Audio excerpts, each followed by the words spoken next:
Welcome, Tay. Thank you so much for being here on Arrow's Money Power. How are you today? I'm good. Thanks for having me. I'm excited. I feel like we're gonna have such good energy for the people. I agree. Um, well, for those of you who listen to my podcast, you might be intrigued why I'm actually interviewing someone on my podcast because typically it's just me and my own transmissions. But when Tay and her team reached out to me, I just felt so pulled to say yes, and I'm trusting that. And I'm excited for our conversation. So thank you again for being here. And I think a really great place to start is just you sharing your story. Particularly, I'm really intrigued by the concept of rebirth and coming from the ashes and helping women break these curses from their bloodline. So Yeah. share your juicy story, your origin story with us. Absolutely. So, yeah, I started my company 10 years ago. Can you hear that? Mm-mm. Okay, No. sorry. A truck just started beeping. Um, so 10 years ago, I started my business and I was 23 years old. I had $100 to my name, wrecked credit, no degree, and I made a decision that I was going to start a business because I wanted to be at home with my daughter. 2 years into that, I decided to leave an abusive marriage. And I locked myself in the bathroom because I was waiting for him to leave after I put our daughter down for bed. And he would leave and go out and he would be drunk. So I would lock myself in the bathroom and wait for him to go. And that night, I made a promise to myself on that floor I will never live like this again. And that I would have my own freedom, my own choices, my own money. And that was what created my company today, which is Breadwinner Energy. And through that journey, I have spent what feels like lifetimes rebirthing myself from growing up poor, living with my single mom in a trailer, being bullied in school, to then feeling like constantly being the underdog in this industry where I didn't come from money and I didn't come from status or have anything, to building a legacy for my bloodline, for my daughter's daughters, and everyone that comes after me. And through this journey, I said, if I can do this, if I can build a business from absolutely nothing, then I want other women to have access to this. I want women to have access to resources, community, people, other women who did not have help, that didn't know what to do. And that was what created Breadwinner Energy. And through the journey of building multiple businesses, of coaching, I quickly learned that this is not at all what I thought it would be, and that running a business is an inside job. It is fully death of the identity of what you thought you were or knew or come from into being a woman that has standards, being a woman who is a leader, who maybe is a lone wolf, who runs alone without your pack. And through that journey, I decided I'm going to share every single ounce of this with every woman I can to help change her life and change others. Hmm. Thank you so much for sharing. I can relate to so much of that as someone who also did not come from money and struggled with poverty and abuse and many different dynamics related to that. And I know that a lot of women have as well. And that this concept of death and rebirth is something that I really want to like pull out with you because I also work with a lot of women around, shadow integration, and women have this tendency to fear the concept of the death and rebirth. And so something I love that you said is, this concept of being a woman who has high standards. And typically, from my experience and working with clients as well, is that when you don't come from money, when you come from a hard childhood or a hard life, like what has your experience been like, both personally and working with other women, of going from this place where things can feel really traumatizing, deep, dark, you don't know standards, you don't know that identity. What is that like for you to then create and rebirth yourself into that essentially? Yeah, so that was something I had to learn within myself and then have experience with other women too, because when you don't come from money or you don't come from standards or you don't come from women being centered, you come from men being centered or, being a martyr and being responsible for everyone else. you become an adult that is in the victim, where you treat yourself like a victim, or you treat yourself like you have to take care of everyone else but yourself, and choosing you is wrong, and choosing yourself is bad in every facet, including, right, desire, the way that you decide to look, from the boundaries that you place, from deciding like I want to go out and make a lot of money and not being okay. And so for me, I had to fully change that identity within myself of I don't want to be a victim to the life that I came from, those circumstances. But then also realizing that when you do that, right, you're projected on, or people don't agree, or people don't like it, right? So then it becomes this like scary thing where you feel like I'm doing the wrong thing by choosing myself. And so that's something I teach women a lot to overcome is when you do choose yourself, or this new identity where you do have standards and boundaries, it's going to bring up a lot from, I like to call the underworld, but a lot of this, like it manifests, I like to say like it manifests as physical pain. Like it physically hurts to feel like people are not going to like me, accept me, or have bad things to say about me because I'm choosing me. But I think more women need to do that. I agree.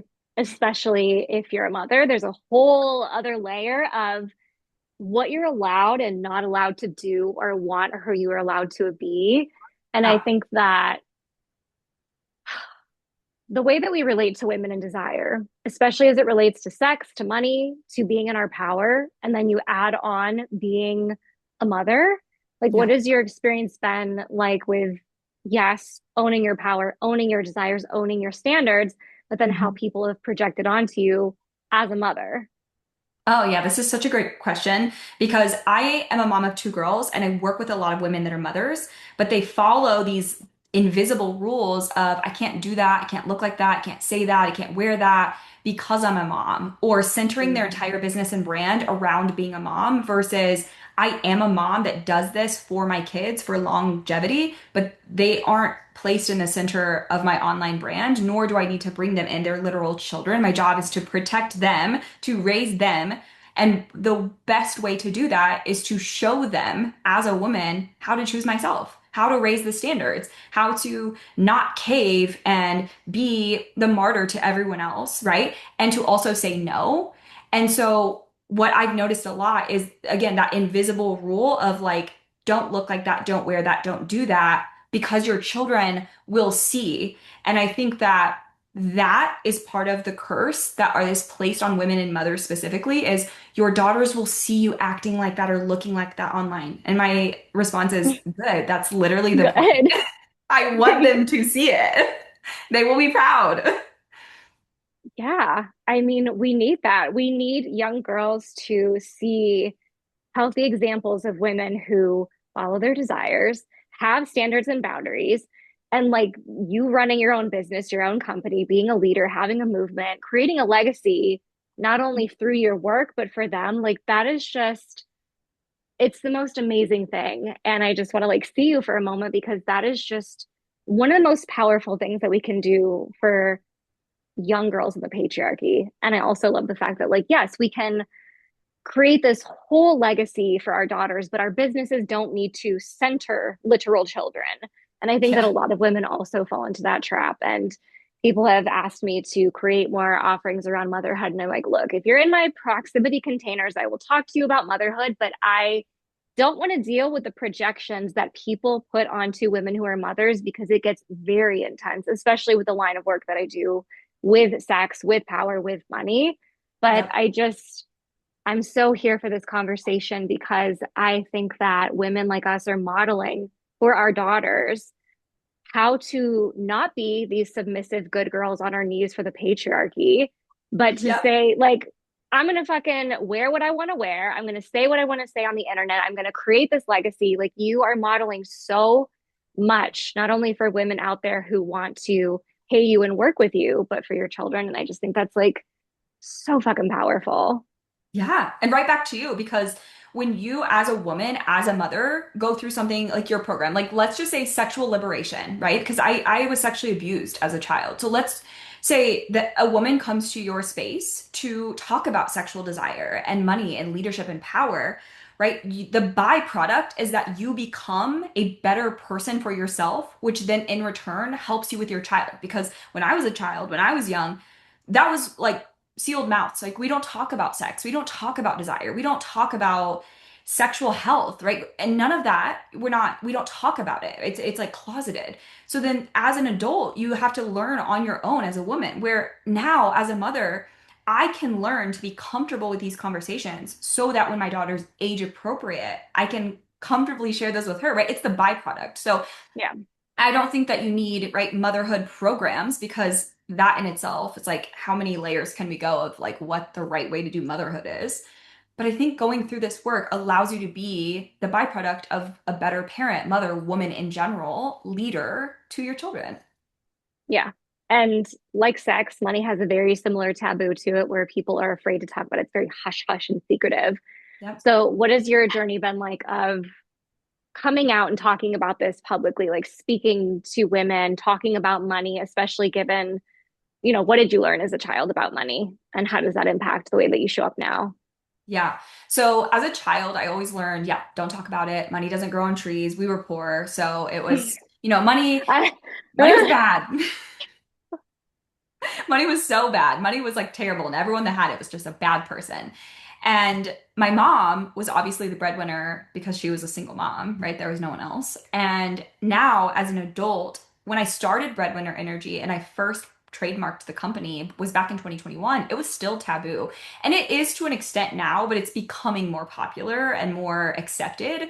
But talking openly about money or women making money specifically, yeah, I even had my stepdad on my front porch of my home on Thanksgiving in 2022 tell me, stop telling people that you're the breadwinner. It's insulting to your husband. It's like, not only will I not stop, my husband's my husband's not a bitch, right? My husband's not upset. Why are you upset? Why are you projecting for my husband? My husband loves it here. Like, let him be.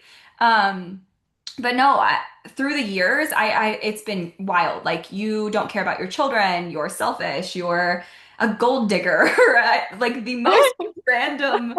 Like, all you Oh, care they about love is that money, one. right? I was like, how does that work? How am I gold digger? But yeah, there's been lots of projections and lots of like, you shouldn't tell people that you make money or you should be quiet about it. And I refuse because the more I normalize women making a lot of fucking money, right? That we open the door to women being like, oh, it is okay to want these things. It is okay to say, like, I want a lot of money. And whether you want a lot of money because you want to put it in a trust fund for your kids, whether you want to buy a fucking Gucci bag, I don't give a shit what you want to do with your money. I want you to have freedom and choice and power. And wealth is the beginning of that. Mhm. Yeah. I mean, how many women, I'm sure, given the circumstances of the world right now, are in a very similar position to your origin story where they have no money Yeah. because they outsourced all of their power to their husbands. And we're seeing this culture really double down on this idea of women being submissive in the kitchen. And at the same time, we're fed this trad wife content where they're not actual trad wives because they are still making content, they're making their own money, but they're pushing this impossible standard on women. And Yes. I just like it's so hypocritical and it just makes me feel so angry. Yes, I have seen a lot of this, and that I've also seen this like argument between women of like, what is the right way, right? And I've had women actually come for me on TikTok about, my husband needs to make more money than me, or he needs to do this, or like, why would you want to work? Why would you want to do that? And I think it's not really one versus another. It's women having choice and women having freedom and women having power. And if that for you is staying at home with your children and not creating your own source of income, if that's your choice, right? But the message here is what do you want as a woman because you want it, because you desire it, not because someone else told you that's the way you should live your life. Yeah, I agree. Women having choice, women having power, women having freedom. I am absolutely right there with you on that because it makes a huge difference for our quality of life and the opportunities that we're able to say yes to. And as women who are desirous, who are willing to, something that I talk about a lot is, in my lineage, it's very common for women to like, if I ask my mom or I ask my sister, what do you want for your birthday? I always get met with, either just like complete unacknowledgement of the birthday. I was having like a meme war with my mom and sister because my sister was avoiding her birthday, which comes up in a few weeks. And it's like they don't know what they want, or they'll ask for something that's very acceptable. And something that I've done a few times for myself that I see as one of the breaking of the curses and cycles and patterns in my own lineage of women who don't own their desires, ask for their desires, go after their desires, was bathing in red wine. And it was like a $600 lavish experience, but Obsessed. it really, yeah. And it was amazing. And I had like a whole fucking like holy experience in there that birthed a lot of my own programs. But every time I get tempted to play small or settle for scraps or crumbs, I remind myself, like, and not just from the place of ego, which is fine because I love my egoic desires, but also seeing that like there's no other woman in my family that I believe would ever choose herself to that degree, that would Yeah. ever, maybe she'd have the thought of, oh, I'd like to do that, but would immediately squash it down. Yeah. Yeah. That's exactly how it was for me too. Like my mom, she's the same way. And it's very much the mission, right? To liberate women in general, because I truly believe that we are giving acceptance to this, right? I think we're giving women this, like, oh, I can do that. I can ask for that. I can want that. I can desire that. I can have that. And when that becomes more normalized, we stop hiding, we stop pretending that we want to do the things that we don't want to do, right? And I think we also start normalizing it, it will start to shift in these relationships, right? Because, like with me, with my husband, I am going to ask for the sun, the moon, the stars, the world.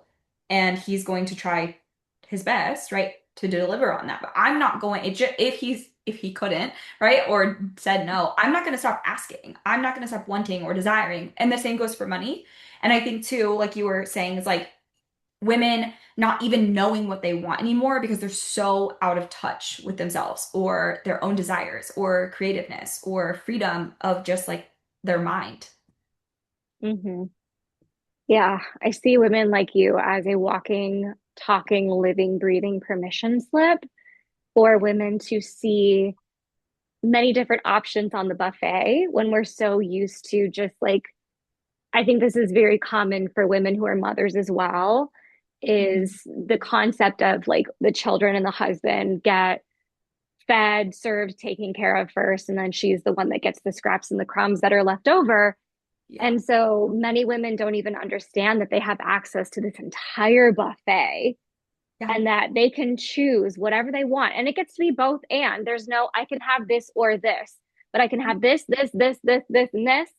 And I feel like women really have to be like seduced and invited into thinking and dreaming and wanting and desiring so much Yeah. bigger than they've ever known that is possible for them. And so, yeah, like you sharing what you're sharing is permission slip for these women to know that Yeah. there aren't just one or two options, but there's literally an endless fucking buffet of what they get to choose from.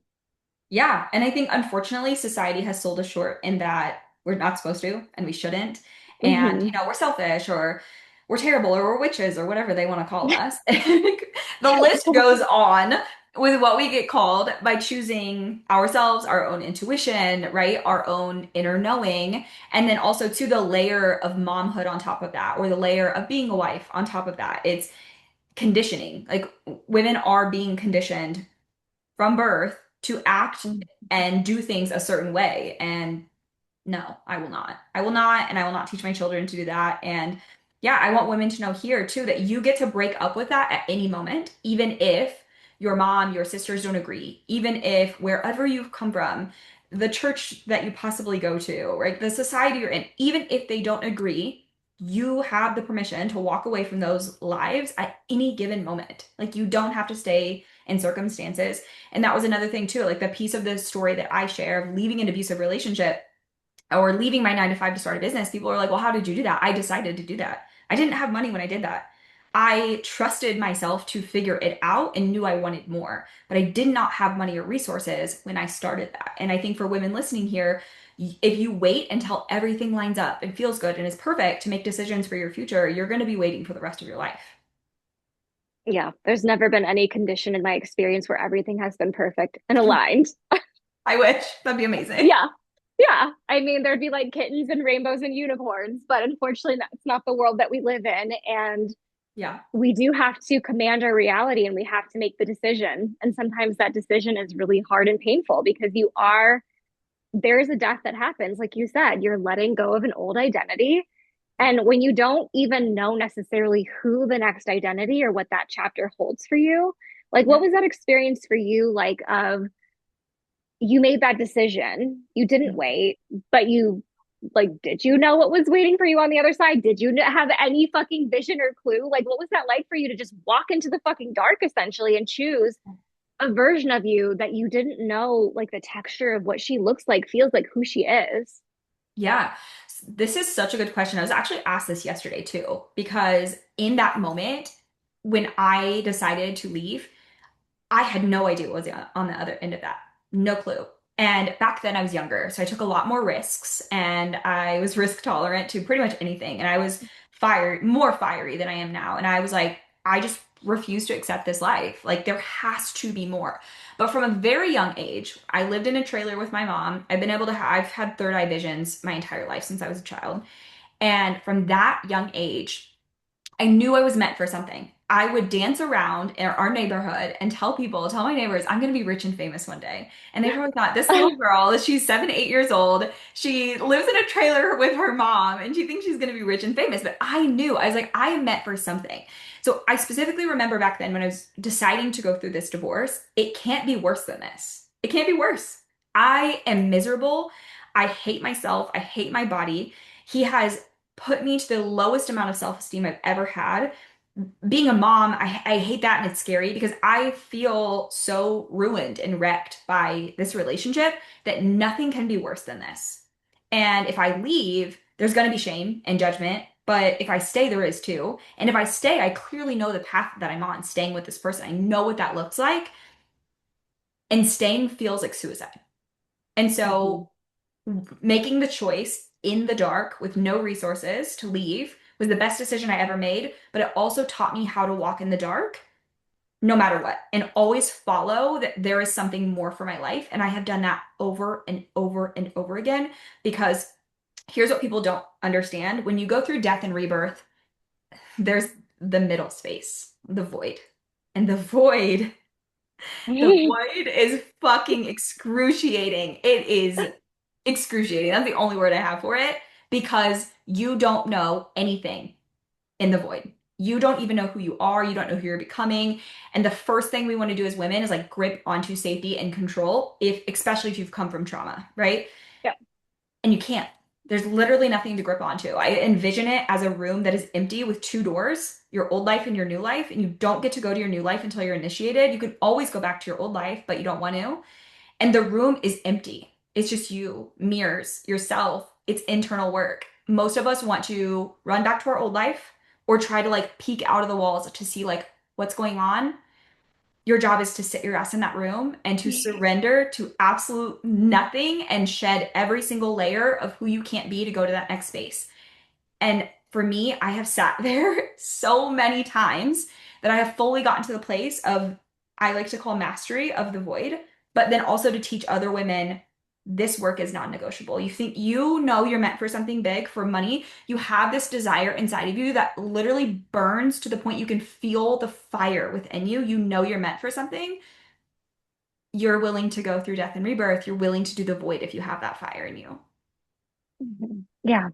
I love that description because it feels very similar for me of like the two doors and being in that dark room. It's also like reminiscent of womb energy Yeah, because as someone who just came out, I would say in the last year of like a 2 to 3 year deep dark void, me burning too. it all the fuck down, it was excruciating. And it felt very much like, yes, you're shedding the layers, like the skin of a snake.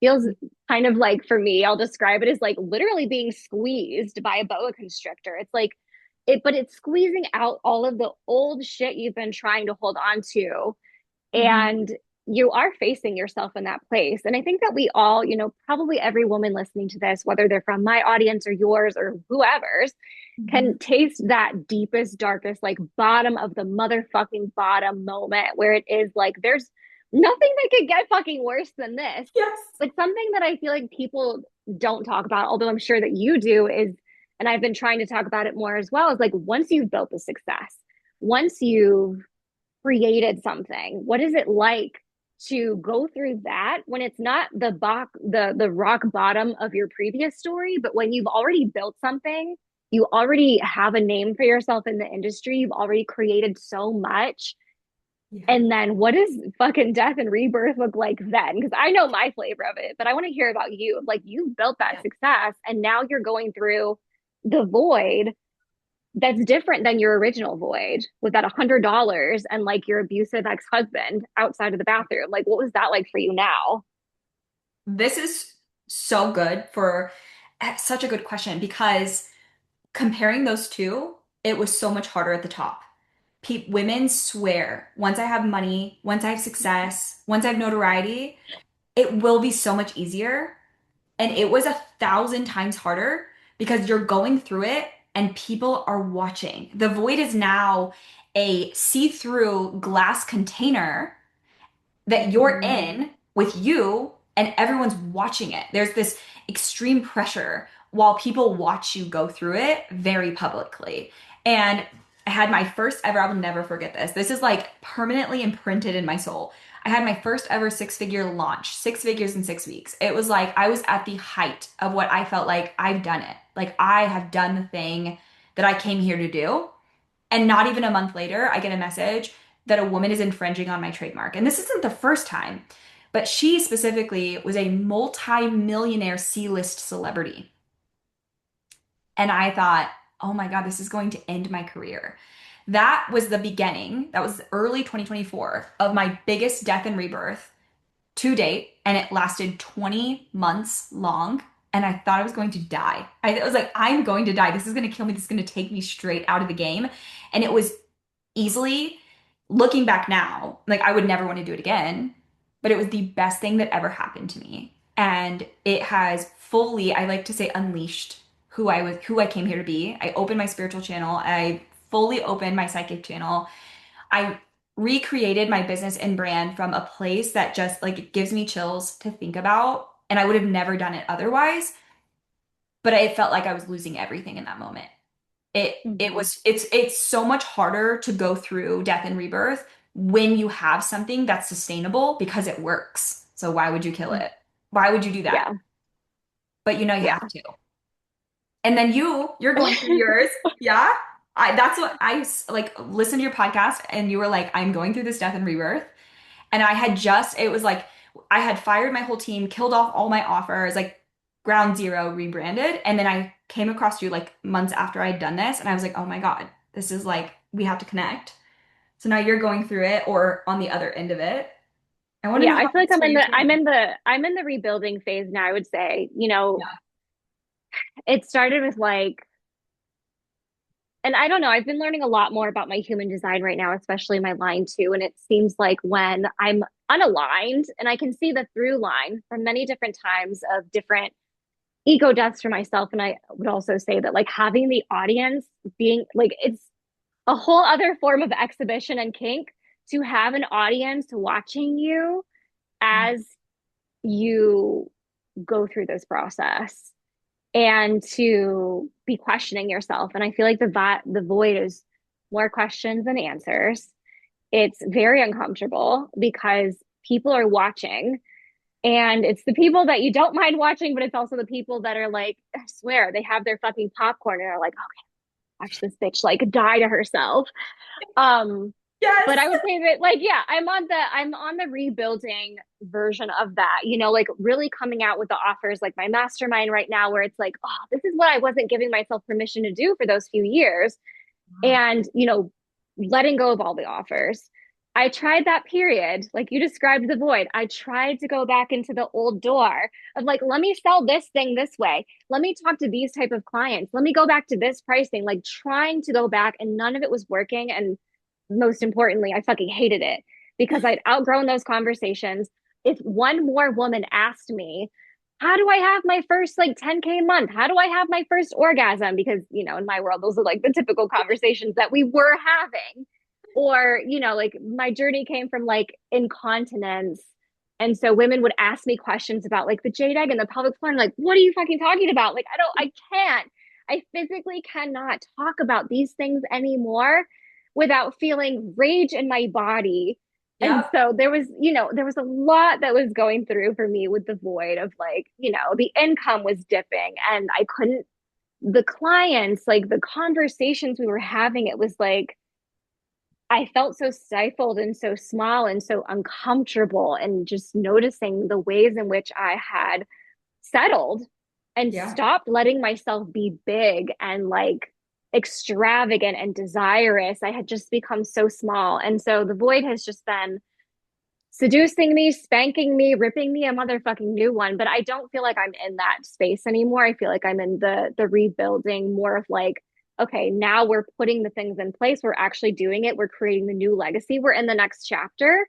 It's Yep. just catching myself in that place where it's like I gathered a lot of evidence from the past. So close the door fully. Stop looking in the rearview mirror. Look fully forward. Put the Yeah. fucking blinders on Yes. and let myself create what has been dying to come through. So that's where I'm at now is I'm actually doing the things, the rebuilding, the things are coming in, the resources are aligning, like everything's happening. And it's just the power that comes from this place is Hmm. palpable and undeniable. And I also would not trade it for anything else. And I know that this isn't the only death and rebirth I'm going to go through. It's Yeah. probably not for you either. Like we're only in our 30s. So Right.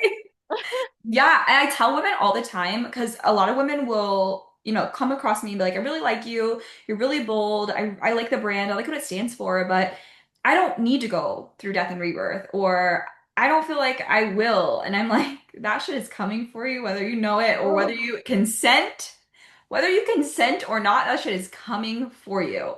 And there will be also two women who like step into academy to do death and rebirth work, and we do it specifically for mastery. Like the point of me facilitating your death and rebirth is so that number one, you know exactly how to do it every single time that you go through it, but number two, it's so that you can extract mastery like you're doing, right? It's like I hate these things. I can never do this again. I don't want to talk about these things. I need to shed these layers. I need to get rid of this old identity where I'm like saying yes to everyone and being like, sure, you can have 400 payment plans. I don't care, right? It's like oh, fully getting rid of that version of yourself and being like, absolutely fucking not. This is what I'm doing. This is what I'm here to do. Like fully being unleashed. And when there will be women that kind of like tiptoe in and they're like, oh my God, I did not realize like how much I needed to or thought I had already done this work. And so I tell everyone like death and rebirth will come for you, whether you acknowledge it or not, whether you consent. But it feels better when you make the decision, like, I'm going to do this because I'm going to change my entire life. And like you consent to it. It feels a lot better. And you can go into the space of like, I'm gonna come out a whole new person who who's a bad bitch. That's what I like to say, is like you are fully, I call it unleashed. You go through death, then the void, then rebirth. So rebirth is where you rebuild, right? Rebirth is where people think this is like when magic la la land happens. It's not. It's rebuilding, it's rebuilding, and that's when you start to like go out into the world from the void and like put things out, and then you wait for reality to catch up fully before you become unleashed. And when you're unleashed, it's like you're playing at a whole new level. Every level up in business requires death and rebirth and becoming unleashed again into your next era, into your next version of you. But when you consent to doing it and you go through it from this place of mastery, it feels better, it's more fun, you're more creative, and you allow and surrender to that process. I promise you, when you come on the other end of that, you're gonna be like, I don't even know who that was. Like, I don't remember who I used to be in the best way. And you make more money and you have more fun and you have more freedom. And I would never trade it. I will do it forever because of what happens on the other end.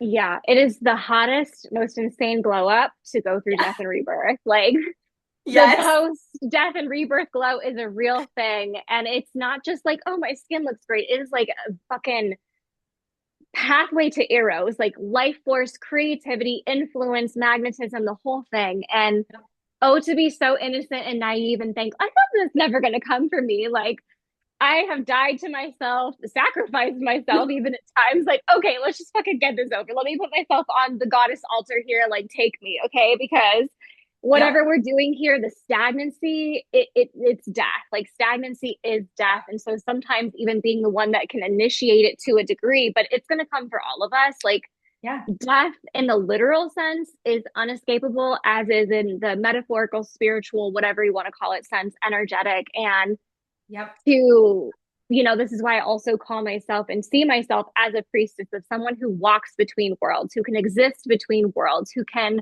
initiate and understand the threshold, that space between who you were and who you're becoming. But Yeah.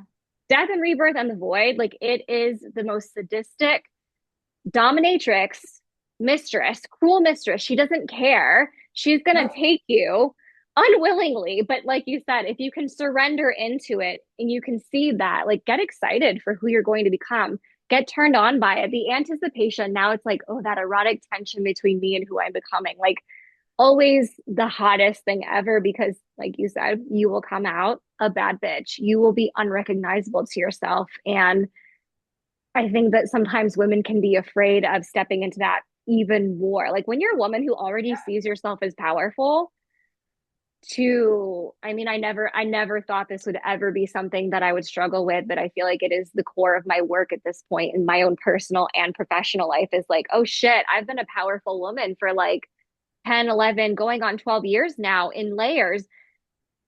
I'm facing a whole new level of becoming that much more powerful.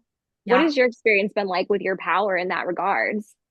Yeah, that's a good question too, because that I think here's the thing. Here's how I see it.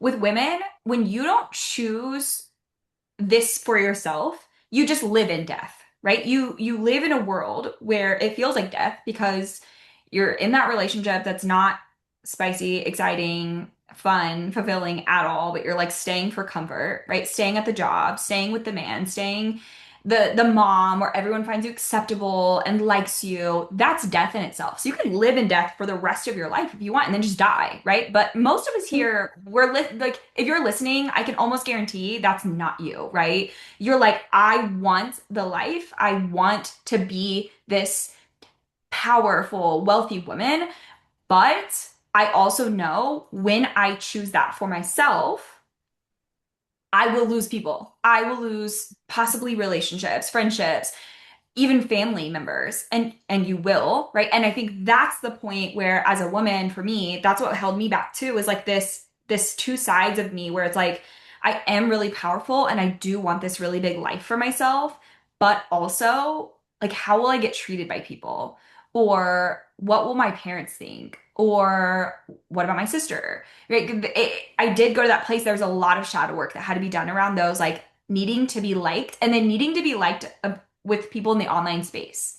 Like they're gonna Mm-hmm. think, what will they think of me, right? That like that played in my mind forever. Like, what will they think about me? And I finally got to the place that I'm like, since I was young, I've been projected on by people and bullied by people for everything, even being like a weird, quiet, broke girl. People are still being weirdos and projecting on me. So I can either stay in death and people are weird and project and don't like you no matter what you do, or I can decide for my life that I am going to continuously level up to this version of me who I want to be and allow people to leave or to meet me at that standard because people are going to be weird no matter what. End quote. True. Yes. I mean, people are going to project onto you no matter what. So you might as well give them like a hot show. Like why not Right? be the richest, hottest, most well fucked, powerful version of yourself? Because people are going to hate, people are going to project Yeah. on you. People are going to feel whatever they feel and perceive you no matter what. Yeah. And I would rather just be who I want to be. Mhm. And I've heard a lot of people say this, and it always sticks out to me of like, your new life is going to cost you your old life. And that is the trade off. There is a consequence to everything. But the best consequences of choosing yourself, like, Yeah. yeah, I just ended few months ago, like a 6 year friendship. And it was something that I avoided for a long time. And it was like the moment that I ended that friendship, I felt, I mean, first of all, I had sales come in literally moments after ending that Of friendship. And I was course. like, that's always a good sign when money flows to me when I've made a decision because that Yep. channel of like, she and I had like she projected a lot of her weird stuff onto me with money. And there was just this sense of like, I cannot step into the $1 million movement version of myself if I'm friends with her. She Yeah. cannot handle it. She cannot hold it. And, you know, I think that women like us who choose to walk a path of fire, who choose to walk a path where you are constantly dying and rebirthing to yourself, Yeah. you have to get comfortable with. And this is why I bring in like seduction and pleasure and kink and eros is like, can you get off on the death part? Can you get off on what you're going to have to let go of? Because yeah, it's risky, it's uncomfortable. Your inner good girl is going to be like, please, no, like, please stay with me, please love me, Yeah. please like me. Like, what do I have to do to get you to stay and love me? You know, but Yeah. it's like a life, like you said, a life and that path is just continual death until you die.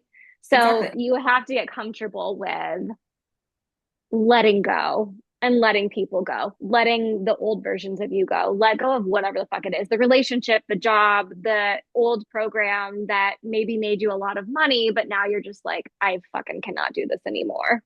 Exactly. And I think for me too, that was part of like this. I had to learn how to make it a kink to be like, if you hate me because I am a walking embodiment of everything I say and do the things I say I'm going to do and glow up every time I'm projected on and alchemize every wound into wealth. If that triggers you, then I would invite you in to do this work so that you can have this life too. Otherwise, you can just watch from the outside and hate. But if you're in my world, I'm happy to walk you through how to do it for yourself. It's almost this kink of like inviting them in. Like the only reason you hate me is because you want this too.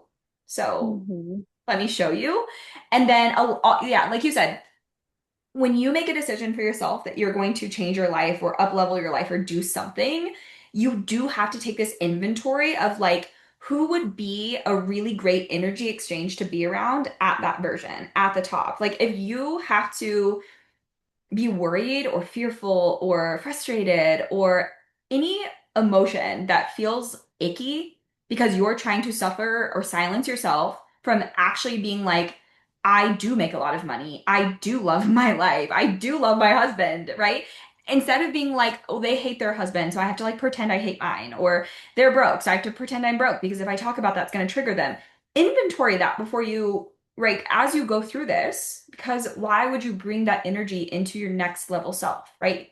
So yeah, I'm proud of you for letting go of a friendship that did not serve that version of yourself.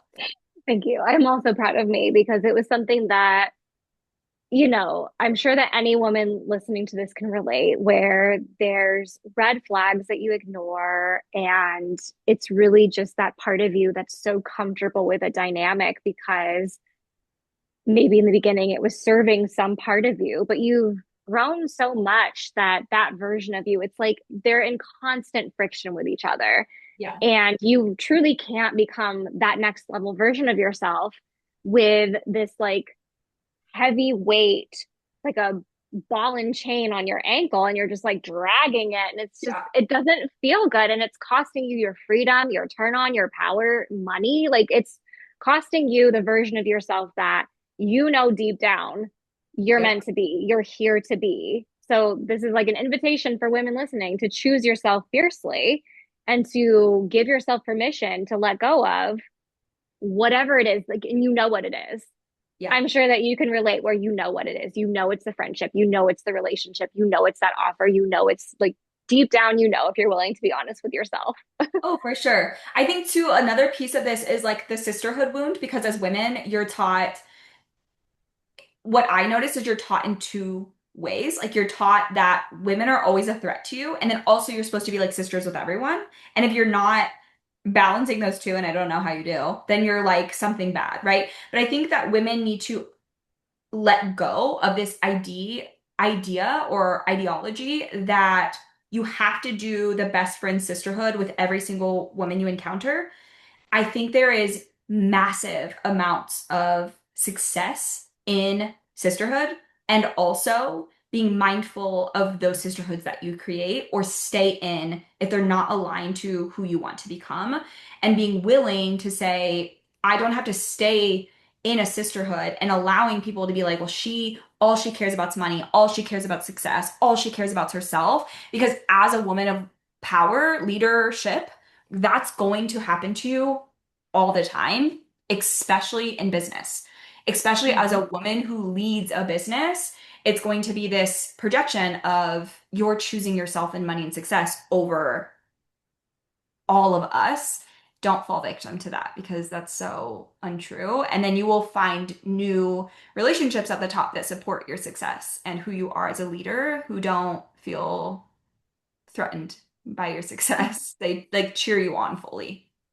Yeah, you get to be selective and discerning because the wrong relationships can drain your life force and really keep you trapped in a version of yourself that you've outgrown, but it's just like Yeah. you're sustaining something that is not sustainable and being surrounded. Like I am in a season right now and I have been for a long time, and I feel like this is just me kind of embracing my natural energy of I can pick up on people's energies. I can read people's energy really well. And there are times where, certain friendships have been presented to me and I felt like a sense of, I don't know why, I can't describe it. I don't want to be close to this person. And now I Mhm. kind of understand more about myself of like, okay, I was just being discerning and selective, but I was making that bad wrong because of very similar to what you mentioned of like, there's this conditioning Yeah. deep down in our nervous systems. We've been pitted against each other as women for survival because, you know, patriarchy, where a woman literally coming in and stealing your man was taking away your survival. But that's not how it has to be right now. Yeah, And no. we've also been taught, like you said, that we just have to be like loving and open and friends with everyone. And that I had that misconception led to me. So I worked with Regina Thomas Shower in 2019, and I had that assumption, Mhm. very naive and innocent, of like, oh, just because every like 900 women are in this, that means that everyone is going to be aligned with the same things of me. And then they're just watching how women were treating each other. I was like, well, this is not aligned with what she believes in or what I believe in. And like women being so cruel to each other. And so I ended up Yeah. entertaining friendships with other women from that program that were toxic because I had this idea that I needed to be friends with women. And I was also hungry for it at the time, of like, oh, women where we can talk about pussy and pleasure and turn on. So like grasping to the straws essentially when they were not aligned. So I love this conversation about women in the sisterhood womb because sometimes, I talk a lot of like, yeah, men fucking suck. And I'm in a relationship with a man, but a lot of men are horrible. But also the way that women treat each other, it's really fucking scary out there, you know? Yeah, absolutely. And I think too that we've seen that a lot in this industry and like being mindful of that and your spaces and how you curate your spaces. And I think that was a big learning piece for me as I've grown up and spent my entire 20s being a business owner and then a coach and a mentor and a leader and a brand owner is learning how to balance. I am kind but I'm not nice and I don't owe you Mm-hmm. anything and I will love you and cheer for you, but I'm not going to do the work for you. And you don't get to project your shit onto me and I will absolutely hold a mirror to that every single time. And no, it's not popular and people don't like it. And at the same time, I have birthed and helped birth lots of successful women. And so I think that there's the duality all the time of being a woman in business, success, power, leadership, all the things, and finding that place for yourself of do you look at yourself every single day in the mirror and love who you're looking at and love the life that you've created? And if you don't, you need to change it. And if you do, who gives a fuck what people think? Mm-hmm. Yeah, I love that. And I agree. I also hold very similar sentiments of I am kind but not nice. Yeah. And I've seen, like I've seen a lot of things. I've been in the online space for going on 12 years now, and I've seen and experienced a lot of things with how women relate, both in a position of like they're the mentor or just Yeah. women being in sisterhood together. And like, I'm just here for a space where women can be powerful and rich and hot together. Yes. And all of the things, free. And I see women that I either have as clients or mentors or peers or friends or whoever, very selective about all of it, as I'm sure you are as well, Yeah. that these are women that can expand each other. Like women showing options that maybe, again, you didn't know were on the buffet or were on the table, and seeing how other women are stretching themselves, the edges they're leaning into, the life that they're choosing for themselves. Like it's women can be so cruel to each other, but we can also see how when we surround ourselves with the right women and we heal our own internal sisterhood wounds, that we can see women are not our competition. We can No. collaborate, we can co-create, and we can see each other as expanders and go deeper together because we need each other in these times. We don't need to be Yeah. friends with every single woman, but Yeah. being surrounded by the right women and being discerning about that, I mean, sisterhood and women friendships are like, Elite. yes, and they will improve the quality of life. Like I love the women that I'm friends with. The ones that I've chosen to stay in friendship with, like it's because I feel like a better version of myself with them and I can see and mirror myself in them and they expand me. Yes. And that too is like what we've built Breadwinner Energy on, like the foundation of expanding through breadwinner women and leadership and power and money through other women, through like creation, co-creation together, and how we expand that. But also too, like you said, like the patriarchy wants women to be in fear. They want you to be quiet. They want you to be small. They don't want us together. Like they don't want us together because women together is extremely powerful and they know that we would be able to hold positions of power and leadership and that we wouldn't have the patriarchy anymore. That's the point, right? So, Mm-hmm. yeah, I think as women, like step one is to do that inner work, do the death and rebirth so that you can change like the pieces of you or leave behind the pieces of you that are holding you back from success, but also from being able to co-create in the world with other women. Mm-hmm. This has been such a juicy, deep, provocative, hot conversation so far. Is there anything else that you really want to say or that you want the women listening to know? Like what's anything that's just coming through intuitively, not even necessarily related to anything we've said? Yeah, I will say, and I say this constantly, is as a woman, I always challenge you to do the biggest, scariest, riskiest thing that you know is burning in your belly that you want to do, and allowing whatever to happen on the other end of what you can't see to unfold, to fully surrender to the life that you know you want and walk in alignment with that, even when you can't see the path. And to remember that the people who like you will love you and the people who don't fucking matter. Yes. Oh, yeah. Like maybe if you're listening, take a moment and let that land and let it land somewhere deep in your body, not just intellectually, but like take that into your fucking cells. Take it deep and take it good. Yes. Um, well, what do you have going on right now? Like, where can women find you? How can they get into your world? What do you want to share? Thank you. So you can find me on Instagram at it's Tay Daniels underscore LLC. Right now, we are opening something in our brand that makes me want to just like I don't know how to explain it. It's just like it's burning out of me. We're doing something called licensing. So we are licensing women to use Breadwinner Energy as their brand name, trademark under our brand and co-create with us within that. So we imagine the vision is that we have women who maybe are in the health and wellness space, the fitness space, the motherhood space, photography, real estate, finance, sex, like every facet, and you take your burning creation under the mission of Breadwinner Energy to use it and go out and create other breadwinning women so that we can expand our circle, our directory, and create more resources and money for women. So that is what we are currently creating. I have other offers, but that is the most important current offer. And then, of course, you can always listen to the podcast, the Breadwinner Energy podcast.